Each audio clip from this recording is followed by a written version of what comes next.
ಇದ್ರೆ ತಮಿಳ್ನಾಡಾಗಿರುವಂತಹ C M ಥರ ಇರ್ಬೇಕು ನೋಡ್ರಿ. ಯಾಕಂದ್ರೆ ಇಷ್ಟು ಚೆನ್ನಾಗಿ ಹೇಳ್ತಾರ್ರಿ ಆ ವ್ಯಕ್ತಿ. ಜನಗಳ ಹಣನ ಮುಟ್ಟಂಗಿಲ್ಲ, ನಾನು ದೇವಸ್ಥಾನದ ಹಣನ ಮುಟ್ಟಂಗಿಲ್ಲ. ಯಾಕೆ ಸರ್ಕಾರದಲ್ಲಿ ದುಡ್ಡಿಲ್ವಾ, ಏನು ಮಾಡ್ತಿದ್ದೀರಿ ನೀವು ಅಂಥೇಳಿ ಎಲ್ಲರ ಮುಂದೂ ಕೇಳ್ತಾನ್ರಿ. ಇದು ಎಲ್ಲರ ನಡುವೆ ಮೀಟಿಂಗ್ ನಡೀತಿರ್ತದೆ ಸಂಸತ್ನಲ್ಲಿ. ಸೊ ಅವರು ಕೇಳ್ತಾರೆ, ಹಣದ ಸ್ವಲ್ಪ ಪ್ರಭಾವ ಕೊರತೆ ಐತಿ, ಏನು ಮಾಡೋಣ ಅಂತ ಕೇಳಿದಾಗ ಅಲ್ಲಿ ಒಬ್ಬ ವ್ಯಕ್ತಿ ಹೇಳ್ತಾರೆ, ದೇವಸ್ಥಾನದಲ್ಲಿರೋ ಹಣವನ್ನು ತೊಗೊಂಡ್ರೆ ಆಯ್ತಲ್ಲ ಅಂತ ಹೇಳಿದಾಗ ಆ ವಿಜಯ್ ದಳಪತಿ ಜೋಸೆಫ್ ಅವ್ರು ಏನು ಹೇಳ್ತಾರೋ, ಅದೆಲ್ಲ ಆಗಂಗಿಲ್ಲ, ಜನ ಇದ್ರೇ ನಾವು, ಜನರಿಂದನೇ ನಾವು, ಅವರೇ ಇಲ್ಲ ಅಂದರೆ ನಾವೇನು ಅಂಥೇಳಿ ಒಂದು ಮಾತನ್ನು ಹೇಳ್ತಾರ್ರಿ. ನಿಜವಾಗ್ಲೂ ಆ ಮಾತು ಕೇಳಿದರೆ ಎಂತಹ ಒಬ್ಬ ವ್ಯಕ್ತಿಗೂ ಕೂಡ ಅಂತಹ ವ್ಯಕ್ತಿ ಕರ್ನಾಟಕ ರಾಜ್ಯಕ್ಕೆ ಸಿ ಎಮ್ ಆಗ್ಬೇಕನ್ನೋ ಖುಷಿ ಬರ್ತೈತ್ರಿ. ಆ ಮಾತು ಇಷ್ಟು ಚೆನ್ನಾಗೈತೆ ಗೊತ್ತೇನ್ರಿ ಅವ್ರದ್ದು. ಮತ್ತು ಇನ್ನೊಂದು ಹೇಳ್ತಾರೆ, ಅವ್ರು ಏನು ಮಾಡ್ತಾರೆ ಗೊತ್ತಾ, ಅವರು ಪ್ರತಿಯೊಬ್ಬ ಬಡವರಿಗೂ ಕೂಡ ಅವರದ್ದೇ ಒಂದು ಪರ್ಸ್ನಲ್ಲಿಂದನೂ ಕೂಡ ಯಾರು ಅವ್ರ ಹತ್ರ ಮನೆ ಹತ್ರ ಹೋಗಿರ್ಬೋದು ಅಥವಾ ಒಂದು ರಾಜಕೀಯ ಪಕ್ಷದಲ್ಲಿ ಎಲ್ಲರೂ ಸಿಕ್ಕಾಗ ಅವ್ರಿಗೆ ಯಾರಾದರೂ ಬಡವ್ರ ಥರ ಕಂಡ್ರೆ ಆಯಿತು, ಅವ್ರ ಹತ್ರ ಇದ್ದಿದ್ದು ಬದ್ದಿದ್ದೆಲ್ಲ ಕೊಡ್ತಾರೆ ರೀ. ಅವ್ರು ಅಷ್ಟು ಒಂದು ಮಾನವೀಯತೆ ಮೌಲ್ಯವನ್ನು ಮೆರೆದಾರ್ರಿ. ಇಂತಹ ಒಬ್ಬ ವ್ಯಕ್ತಿ ಈ ಕರ್ನಾಟಕದೊಳಗೆ ಇರಬೇಕು ಅಂಥೇಳಿ ನನ್ನ ಒಂದು ಬಹಳ ಮನದಾಸೆ ಅಂತ ಹೇಳ್ಬೋದು. ಮತ್ತು ಇನ್ನೊಂದು, ಮೊನ್ನೆ ನಿಮ್ಗೆ ನಾನು ಹೇಳಿದೆ, ನೀಟ್ ಎಕ್ಸಾಮ್ ಇನ್ಸ್ಟಾ ಒಳಗೆ ಹೇಳಿದ್ದೀನಿ, ಇನ್ಸ್ಟಾ ಒಳಗೆ ನೋಡ್ಕೊಳ್ಳಿ, ನಂದು ಇನ್ಸ್ಟಾ ಐ ಡಿ ಸುಳ್ಳು ವರ್ಲ್ಡ್ ಐತೆ, ಸೊ ಅದರೊಳಗೆ ಹಾಕಿದ್ದೀನಿ. ಮೊನ್ನೆ ಸಂಡೇ ನೀಟ್ ಎಕ್ಸಾಮ್ ನಡ್ತಾವೆ. ಅದರಲ್ಲಿ 3 ಜನ ವ್ಯಕ್ತಿಗಳು ಏನು ಯಾವುದೇ ಒಂದು ಎಕ್ಸಾಮನ್ನು ಬರ್ದಿಲ್ಲ. ಯಾಕಂದರೆ ಅದು 2 ನಿಮಿಷ ಲೇಟಾಗಿ ಹೋಗಿದ್ದಕ್ಕೆ ಆ 3 ಜನ ಹುಡುಗಿಯರನ್ನ ಅವ್ರು ಕರ್ಕೊಳ್ಳಿಲ್ಲ.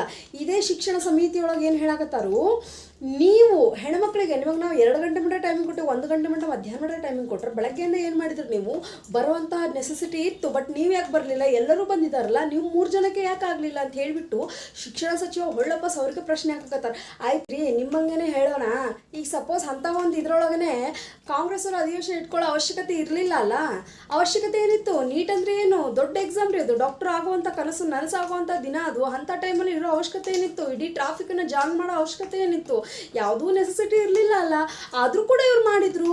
How it possible? ಎಲ್ಲವೂ ಕೂಡ ಯೋಚನೆ ಮಾಡಿದ್ರೆ ತಪ್ಪೇ ಕಾಣಿಸುತ್ತೆ. ಈಗ 3 ಜನ ಹುಡುಗಿರು ಲೇಟಾಗಿ ಬಂದಿದ್ದನ್ನು ನೀವು ತಪ್ಪಾಗಿ ಕಾಣಿಸಿದ್ದೀರಂತಂದರೆ 1 ನಿಮಿಷದಲ್ಲಿ, ಅಂದರೆ ನೀವು ಮಾಡೋ ಒಂದು ಸಭೆಯೊಳಗೆ, ನೀವು ಮಾಡೋ ಒಂದು ಚಟುವಟಿಕೆ ಒಳಗೆ ನಿಮ್ಮ ಒಂದು ಅಧಿಕಾರಿಗಳು ಅಟ್ ಎ ಟೈಮ್ ಬರ್ತಾರಾ? ಎಲ್ಲರೂ ಕೂಡ ಸರಿಯಾದ ಸಮಯಕ್ಕೆ ಬರ್ತಾರಾ? ಎಲ್ಲವೂ ಕೂಡ ಯೋಚನೆ ಮಾಡಿದರೆ ತಪ್ಪು ಎಲ್ಲದರಲ್ಲೂ ಇರುತ್ತೆ. ಎಲ್ಲದರಲ್ಲೂ ಕೂಡ ರೂಲ್ಸ್ ಅಂತೇಳಿ ಹಾಕೋದು ಬಹಳ ತಪ್ಪ. ಇದ ನೋಡಿರಿ, ತಮಿಳ್ನಾಡು ನೀಟ್ ಎಕ್ಸಾಮಿಗೆ ಅಟೆಂಡ್ ಮಾಡೋ ಒಂದು ಸಮಯದೊಳಗೆ SP ರೀ ತಮ್ಮ ಗಾಡಿನ ತೊಗೊಂಡು ಹೋಗಿದ್ದಾನೆ ಆ ಒಂದು ಕಾಲೇಜ್ ಮಟ್ಟನು ಆ ಹುಡುಗನ ಬಿಡೋಕ್ಕೆ. ಇದು ರೀ, ಈ ಥರ ದೇಶ ಆಗಬೇಕು, ಈ ಥರ ರಾಜ್ಯ ಆಗಬೇಕು ರೀ. ಅದನ್ನು ಬಿಟ್ಟು ಮಿಸ್ಟೇಕನ್ನು ಹಿಡ್ಕೊಂಡು ದೊಡ್ಡ ವಿಷಯ ಮಾಡೋದು, ದೊಡ್ಡ ಸೀನ್ ಕ್ರಿಯೇಟ್ ಮಾಡೋದಲ್ಲ.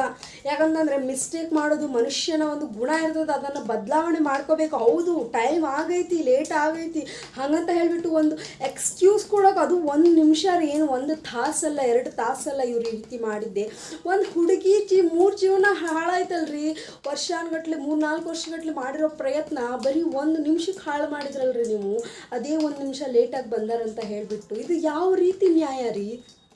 ನ್ಯಾಯ ಕೊಡೋದಾದ್ರೆ ನ್ಯಾಯವಾಗಿ ಕೊಡಿ, ಒಬ್ಬರಿಗೆ ಒಂದು ಅಂತ ಹೇಳಲ್ಲ. ನೀವು ಹಾಗೆ ಟೈಮ್ ಟೇಬಲ್ ಇಟ್ಕೋಬೇಕಂದ್ರೆ ಅಕ್ಯುರೇಟಾಗಿ ಇದೇ ಟೈಮಿಂಗಿಗೆ ನೀವು ಕೂಡ ಹಾಜರಿರ್ತೀರಾ, ಹೆಚ್ಚು ಕಡಿಮೆ ಆಗಂಗಿಲ್ವ ಎಲ್ಲದರಲ್ಲೂ?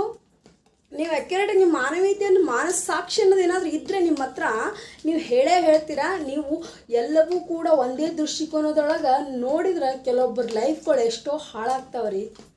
ಸಮಾಜದೊಳಗೆ ಯಾವ ರೀತಿ ಹೊಂಟೈತಿ, ನಮ್ಮ ಇಷ್ಟು ಕೆಟ್ಟ ರೀತಿಯೊಳಗೆ ಹೊಂಟೈತಪ್ಪ ಅಂತಂದ್ರೆ ಮಾನವೀಯ ಮೌಲ್ಯನ ಸತ್ತು ಹೋಗ್ಬಿಟ್ಟೈತಿ. ಬರೀ ರೂಲ್ಸು ರೆಗ್ಯುಲೇಷನ್ಸು, ಹಿಂಗಿಲ್ಲ ಹಂಗಿಲ್ಲ, ಅದನ್ನು ಮಾಡಿಲ್ಲ ಇದನ್ನು ಮಾಡಿಲ್ಲ, ಟೋಟಲ್ ಆಫ್ ಎಲ್ಲವೂ ಕೂಡ ಇದೇ ರೀತಿ ಹೊಂಟೈತಿ. ಯಾವುದೂ ಕೂಡ ಒಳ್ಳೆ ರೀತಿಯಿಂದ ಹೊಂಟಿಲ್ಲ. ಎಲ್ಲವೂ ಕೂಡ ಒಂದು ರೂಲ್ಸು, ಒಂದು ಟೈಮ್ ಟೇಬಲ್. ಆ ಟೈಮ್ ಟೇಬಲ್ ನಿಮ್ಮ ಹತ್ರನೇ ಇರಬೇಕು.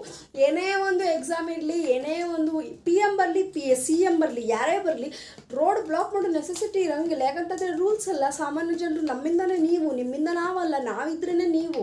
ನಿಮ್ಮನ್ನು ನಾವು ಅಲ್ಲಿ ಮಟ್ಟ ಹೋಗಿ ಕುಣಿಸಿದ್ದೀವಿ, ಅದು ನಮ್ಮ ಮೇಲೆ ನೀವು ಋಣ ಐತೆ, ಅದನ್ನು ನೀವು ತೀರಿಸ್ಕೋಬೇಕು. ಅದನ್ನು ಬಿಟ್ಕೊಂಡು ಈ ರೀತಿ ಎಲ್ಲ ಮಾಡ್ಕೊಂಡು ಅನ್ಯಾಯವಾಗಿ ಮಕ್ಕಳ ಜೀವನ ಹಾಳು ಮಾಡೋದು ಎಷ್ಟರ ಮಟ್ಟಿಗೆ ಸರಿ ಗೊತ್ತಿಲ್ಲ.